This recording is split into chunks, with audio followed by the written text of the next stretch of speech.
The accountants, the money people from Netflix don't like. Every book has different locations.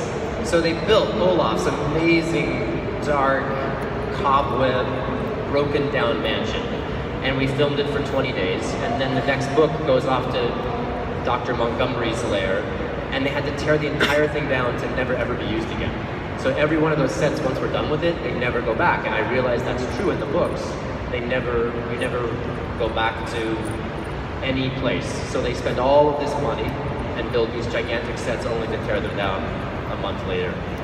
Crazy, but I think that speaks to the passion visually of what they wanted to put in the show. Because I feel like it would have been easy for them to just make it digital. It would certainly have been less expensive, but I think it would have looked not as tactile. Yeah, not as, you wouldn't have noticed the textures as much. And I wanted to know, how was it to collaborate with Barry Sonnenfeld, because he has done a lot of stuff in the past and is very characteristic of him. How was it to have him with you? And Barry Sonnenfeld's great. Those Men in Black movies I still watch and love, and he can do the big,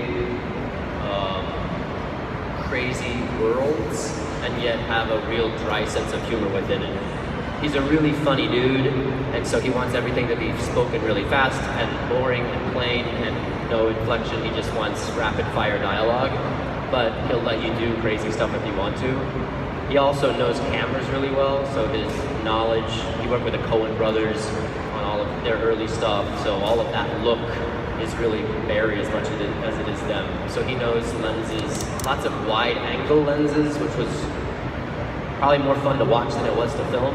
Because with a wide angle lens, they put the camera right here, and then they put the actors just little pieces of tape in different spots on the lens, so you have to do all of your all your close-ups by like talking to this piece of tape, and then how dare you, child upstairs, and then crazy woman piece of orange tape.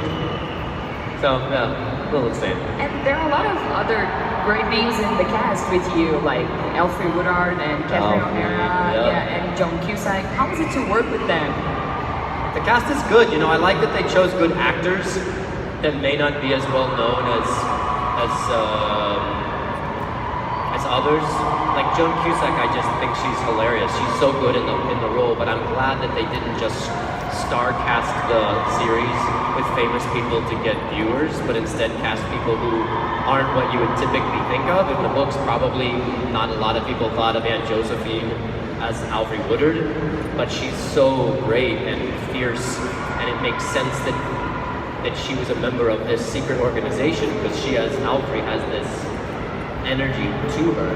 And there's a guy named K. Todd Freeman, who's a big New York theater actor who plays Mr. Poe, and he's hilarious. So they chose actors, I think, over stars, and I have a feeling they'll be stars due to this soon enough. And can you talk a little bit about the children that you work with? Well, the children are awesome. A girl named Melina Weissman plays Violet. She's done a lot. She was in the Supergirl series. She played young Supergirl. And then she worked with Barry Sonnenfeld in a movie called 9 Lives, which was out for a day. And then Louis Hines plays Klaus. He's a Brit, and he's, I think, 12 or 13 years old. We filmed it maybe 14 now. He's young, and I think he's great. He's this really sensitive, handsome kid that looks a lot like Klaus. He brings a lot of sincerity and sort of heart to that role. Those are hard roles to play. This is really probably a boring conversation if you haven't read the books. You must read the book. But Louis and Melina are both very serious and very subtle. And you kind of have to have that, because this whole thing is through the eyes of them. If everyone was as over the top and as crazy as Olaf and Dr. Montgomery, and everyone was broad, I think it would just feel like over the top acting. But they grounded in a reality that makes it really poignant. And the thing starts with their parents having been decimated in a fire. So it's a very sad beginning that gets no happier. And so that's a tricky thing to ask kids to do, is to be the anchors of a piece of material, work every day in sadness, but also appreciate the adventure, appreciate the comedy, appreciate the darkness. That's a lot, right, for a 12 or 13 or 14-year-old kids to do, but they're amazing. I can't wait to see what they come up with. If we do more, we better do them fast, because they're going to keep on growing. Yeah. I'm just realizing now, if we don't make seasons 2 and 3 and 4 soon, they'll be in college. Yeah, pretty That'll soon. be a different, they'll be like those Roseanne episodes where Becky kept changing. Yeah. They're not gonna be kids anymore. I'm old, my references are weird. Sorry. What about Little Sunny? Because Little Sunny is an important character for the series, but at the same time, she's a baby. So in the book, Little Sunny Baudelaire is the tiny little baby daughter. She only speaks gibberish, and she has 4 giant teeth, and she chews through things. So we all were wondering how they were going to do that, because it's hard to cast a baby with 4 teeth that chews through things in real life. And so I think everyone assumed that including us, including everyone, that we would get some cute baby, and then they would take the face and digitally change it so that it did whatever it needed to do, like when they make ducks quack on commercials. But instead they got this baby girl named Presley, and she's unbelievably cute and so talented. I say talented because she can't recite Shakespeare, that kind of talented. But babies are little babies. They don't know. They're not actor people.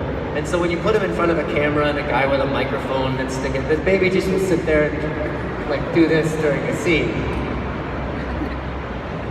This little child, Presley, would sit there, and whoever was talking, she'd just stare at them.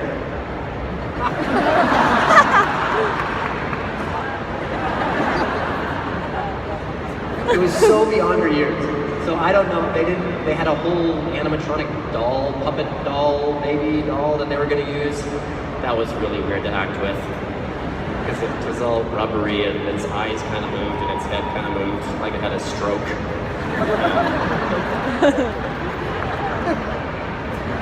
They didn't have to use that very much, because Presley was so good.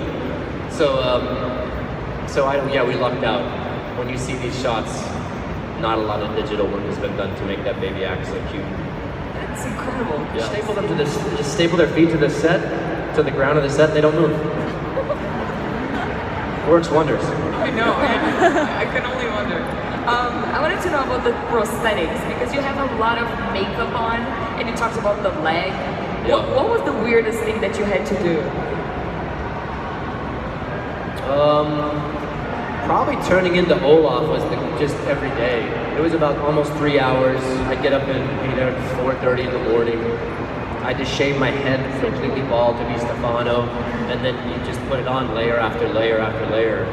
They'd put all the prosthetics on the nose, then the whole eyebrow piece, and then they'd turn airbrushes on and fans, and they sort of like you were in a car getting detailed. They would just spray your face different colors and add wrinkles and lines, and then you'd go to the hair and makeup room, and you'd get the eyebrow and the wig and the mustache and the goatee and all this stuff on. So it was just a factory sort of process, and then put in fake teeth. So weird. What a weird job I have. It's so awesome that I get to do that for a living. It's annoying to put on all the makeup, and while it was trying, like it was difficult at times because it took so long, I would never ever complain about it, because that's the gig, and you get to look like that. That's the greatest Halloween costume ever that I got to wear every day. So there are ways, but there's something about the way Barney thought that if you failed, then it was almost a better story than if you tried the naked man and you failed. You tried again, and if you failed, you tried again, and then like 2 out of 3 times, 1 out of 3 times, it would work. And I like that. I like the idea of that. That if you, I think as human beings, we often don't check off things from our bucket list because we're worried about what we'll look like if they happen. Dancing like crazy, or singing in public, or doing something stupid because you're worried about what other people will think. And there's something nice about the Barney Stinson way of existing, where you just are, and if people don't dig it, then you will pretend that they will, and fuck them, and start another adventure. That was kind of his thing. So.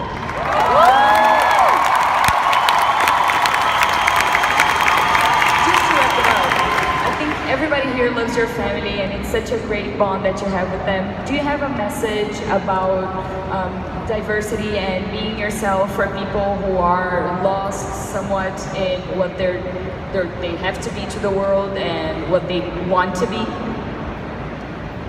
Well, I certainly think any advice I would give you guys would be glib, because it seems like the reason that you're here is because you've chosen to like things that you find cool, right? That's what brings you here, because you like vampires and werewolves, and you like the things that you like, and they bring you here. And I think that is, on a global level, that's the best thing we can do, is realize who we are, decide that you own who you are, and be proud of who you are. And if people around you aren't into that, at least they'll have no choice but to watch you be proud of who you are. And there's no denying that is impressive. So even though you might not agree with someone, or you might not believe in something, I think you still get to witness someone be powerful in a way. And when people are hiding who they are, and hiding and afraid, it changes their posture, it changes their lives, it fills them with regret in many ways, and that's just no way to live, right? You might as well find people in our social media world. We are not one little nation, we're a larger nation that can interconnect within seconds of each other. So you'll find people that are similar to you, whatever end of whatever spectrum that is. You find people that you like, that respect who you are and who you want to be. I think it makes people stand taller, and I think it makes people want to try to achieve more.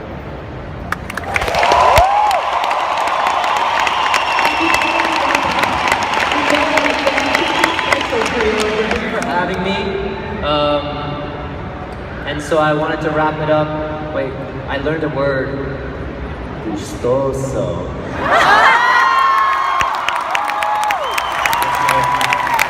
I've been wanting to say it a lot. They asked me to show you a thing that has never been seen before about the show. It's a teaser trailer thing that's just for you guys, has never been seen before by anyone. It's called The Facts, and it's a little more to know about a series of unfortunate events. Friday the 13th of January. Don't forget to watch it.